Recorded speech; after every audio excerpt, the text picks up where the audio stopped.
They said to respect her culture, until I realized it included sleeping beside strangers. First contact. The shuttle's landing gear hissed as it touched down on Nixara's silver-dusted surface.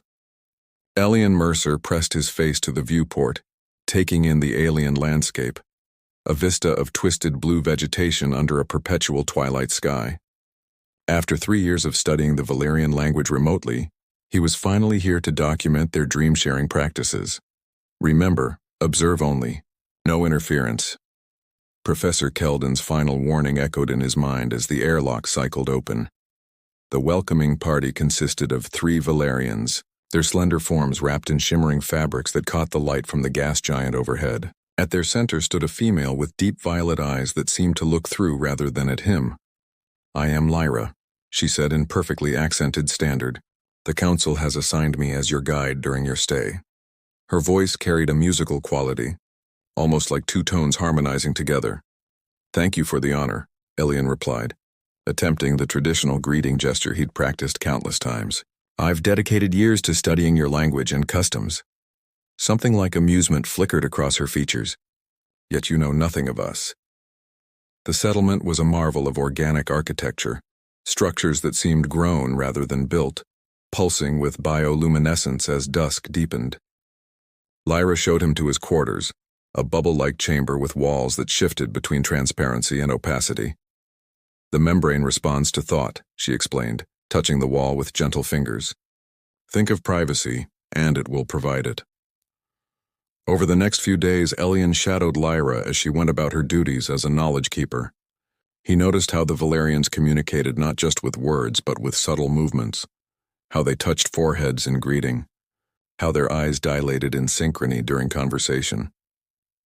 "Your people seem so connected," he noted one evening as they shared a meal of something like fruit that tasted of cinnamon and sea salt. "We are," Lyra said simply, "in ways your kind cannot comprehend. Try me." The words slipped out before he could stop them. She studied him with those unsettling violet eyes. "Perhaps I will. There is a ceremony tonight. Normally outsiders are not permitted, but your purpose here is to learn, is it not?" "It is." "Then come. But know this, once you glimpse our true nature, there is no return to ignorance."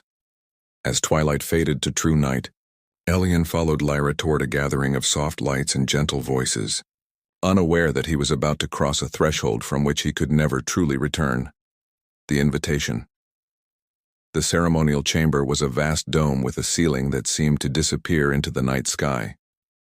Dozens of Valerians sat in concentric circles around a central pool of luminescent liquid that cast rippling patterns across their faces. Elian hesitated at the entrance, suddenly aware of his outsider status. "Second thoughts?" Lyra asked, her voice softer than usual. "No," Elian replied, though his racing heart suggested otherwise. "I'm here to learn." She guided him to a place in the outer circle. "The dream weaving is our most sacred practice. Through it we share not just thoughts but essence." The gathered Valerians began a low harmonic hum that seemed to vibrate through Elian's chest. The liquid in the central pool swirled, responding to the sound. Lyra leaned close, her breath warm against his ear. "Tonight we celebrate the lunar convergence when our 3 moons align. It amplifies our connection." She paused. "I should warn you, this experience is intimate in ways your people might find unsettling." Before Elian could ask what she meant, an elder Valerian rose and sprinkled something like pollen into the pool. The liquid sparked, sending tendrils of light dancing through the air. When one approached Elian, he flinched. "Don't resist," Lyra murmured, taking his hand. Her skin was surprisingly warm. "It won't harm you." The tendril of light touched his forehead, and immediately Elian felt a strange pressure behind his eyes, as if something was gently pressing against his consciousness. Around him, the Valerian's eyes had closed, their expressions peaceful. "What happens now?" he whispered. "Now we dream together." Lyra's fingers intertwined with his. "I'll anchor you. Without a Valerian connection, you might become lost." As the light intensified, Elian felt his awareness expanding beyond his body. The sensation was disorienting, like falling while remaining perfectly still. Instinctively, he clutched Lyra's hand tighter. "I'm here," she assured him, her mental voice somehow distinct from her physical one. "Let go of your boundaries." Around them, The other Valerians were linking consciousness, their individual thoughts merging into a collective tapestry. Alien caught glimpses of memories not his own. The joy of flying through Nixara's skies, the deep contentment of belonging, the quiet wonder of witnessing a star's birth. And through it all, he felt Lyra's presence, a steady, patient guide showing him how to navigate this shared mindscape without losing himself within it. This is how we truly know one another, her thoughts whispered through his, not through words but through experience.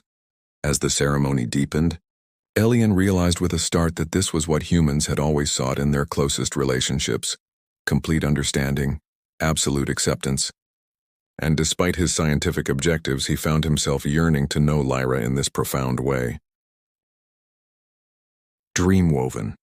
The boundaries between minds blurred further as the three moons reached perfect alignment overhead. Elian no longer felt like an observer, but a participant, swept into the collective consciousness of the Valerians. Colors he had no names for bloomed across his awareness. Emotions he'd never experienced resonated through him. The tranquil satisfaction of photosynthesis, the ancestral memory of evolution from aquatic to land-dwelling forms. And Lyra, her consciousness brushed against his with increasing frequency, like curious fingers exploring the contours of an unfamiliar object. Each touch revealed more: her childhood fascination with the stars, her years studying the few other alien species who had visited Nixara, her initial reluctance to guide him, and her growing curiosity about humans. "You're different than I expected," her thoughts murmured directly into his. "How so?" he projected back, amazed at how natural this wordless communication felt. "More open. Most humans we've encountered guard their minds jealously." A memory surfaced, Lyra watching previous human visitors, their discomfort at Valerian customs, their refusal to participate in even minor telepathic exchanges. He felt her surprise when he'd accepted her invitation tonight. Without meaning to, Elian shared a rush of his own memories: the isolation of academic life on Earth, the yearning to understand rather than merely document, the breathless wonder he'd felt first seeing Lyra. He tried to pull back this last revelation, but it was too late. In this shared mental space, nothing could be hidden. He felt her surprise, then a warm ripple of something like pleasure. "I did not expect such honesty," her consciousness whispered. The ceremony reached its peak as the moons aligned perfectly. The collective dream intensified, and suddenly Elian found himself and Lyra in what seemed like a private mental chamber within the larger shared space. Here, the connection between them deepened beyond observation into something more intimate, a mingling of essence that left him breathless. He felt her curiosity, her gradual warming toward him, and beneath it all, a tentative attraction she'd been carefully guarding. The revelation sent a shiver through both their connected minds. When the alignment passed and the dream began to recede, Elian returned to physical awareness slowly. He opened his eyes to find himself leaning against Lyra, their foreheads touching in the Valerian gesture of deepest trust. Around them, other Valerians were stirring, but many remained in paired or small group connections. "Now you understand," Lyra whispered, her violet eyes meeting his with new vulnerability. "Why we warn outsiders about our ceremonies. Cultural barriers." Morning brought a strange awkwardness between them. Elian followed Lyra through the settlement, acutely aware of every movement she made. After experiencing the intimacy of her mind, observing her physical presence felt both familiar and insufficient. "Did I overstep last night?" he finally asked as they paused beside a grove of spiral-shaped trees. Lyra's gaze remained on the distant horizon. "You shared more than most would on a first dream-weaving. I didn't know how to control what I was sharing." "Precisely the issue." Her voice carried an edge now. "What humans call privacy, we call walls. What you experienced was commonplace for us, yet you're treating it like we've engaged in something." She searched for the word. "Forbidden." Elian felt heat rise to his face. "That's not what I meant." "Isn't it?" Her violet eyes finally met his. "I sense your discomfort. Your human notions of propriety have been violated because I witnessed thoughts you normally hide." "And what about you?" he challenged. I felt what you've been concealing too. The air between them seemed to crackle with tension. A group of young Valerians passed by, their curious glances lingering on the pair. Perhaps it was a mistake to include you, Lyra said quietly. You're not ready to understand how we exist. Then help me understand, Elian insisted, reaching for her hand before thinking better of it and letting his arm drop. I'm not just here for research anymore, Lyra. She stepped back, creating physical distance that felt like a chasm after their mental proximity. That's exactly the problem. You've confused dream-weaving with your human concept of romantic connection. Haven't you? I felt your thoughts too. A flush of deeper purple spread across Lyra's features. What I feel is irrelevant. You're leaving in 17 days. I remain here with my people who would see any attachment to you as a betrayal of our collective. The truth of her words hit him harder than he expected. He was temporary here, a visitor, an observer. She was revealing the fundamental incompatibility of their worlds, not just their bodies. The council has requested your presence, she said formally. The sudden shift in tone a clear dismissal of their personal discussion. They wish to hear your impressions of the ceremony. As they walked in silence toward the council chambers, Elian realized he had a choice to make. He could retreat into the safety of scientific detachment, documenting the dream weaving as an interesting cultural practice. Or he could pursue the connection that had sparked between them, a path with no clear destination and considerable risk to them both. The looming crystal spires of the council building offered no answers, only reflections of his troubled expression multiplied 100 times over. Shared horizons. The final days of Elian's stay on Nixara passed in a blur of formal interviews and careful distance.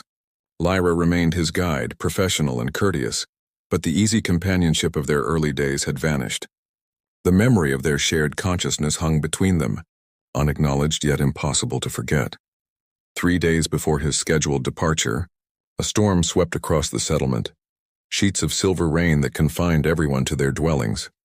Elian sat in his bubble chamber, watching droplets trace luminous patterns down the translucent walls. A soft knock interrupted his melancholy. Lyra stood outside, drenched and determined. May I enter? Her voice was barely audible above the storm. Once inside, she removed her outer robe, revealing the simple garment beneath. Water glistened on her skin like tiny stars. I've been thinking, she began, settling cross-legged before him, about walls and bridges. Elian waited, heart hammering in his chest. Our peoples approach connection differently, she continued. What you experienced as overwhelming intimacy, we consider a basic greeting. What we consider essential sharing, you view as an invasion. I've been studying the records, Elian said. There have been other relationships between humans and Valerians, rare, often difficult. Her eyes met his directly, but not impossible. She extended her hands, palms up, a Valerian gesture of openness. I propose a compromise, not the full dream weaving of my people, not the complete separation of yours, something new between us. Elian placed his hands in hers. I'm listening. I can teach you to control the sharing, to open only what you choose. And she hesitated. I can learn to find meaning in words and physical presence as humans do. A bridge between our ways, Elian murmured. It would mean staying longer, perhaps much longer. The implication wasn't lost on him. I'd need to change my research parameters. Tell the university I'm pursuing an extended field study. And I would face questions from my collective, she acknowledged. But the council has expressed interest in deeper cultural exchange. Lightning flashed outside, illuminating her face in silver blue light. Elian reached up hesitantly, tracing the curve of her cheek with his fingertips, a human gesture of tenderness. In response, Lyra touched her forehead to his, a Valerian promise. Not perfect understanding, she whispered, but perfect acceptance of our differences. As the storm raged around them, they began the delicate process of building something new, a connection neither fully human nor fully Valerian, but uniquely their own. In the gentle glow of Nixara's bioluminescent night, they discovered that bridges between worlds aren't built with grand gestures, but with patient, loving compromise. And as dawn broke on what would have been Elian's last days on this alien moon, he composed a message to Earth. His research was only just beginning.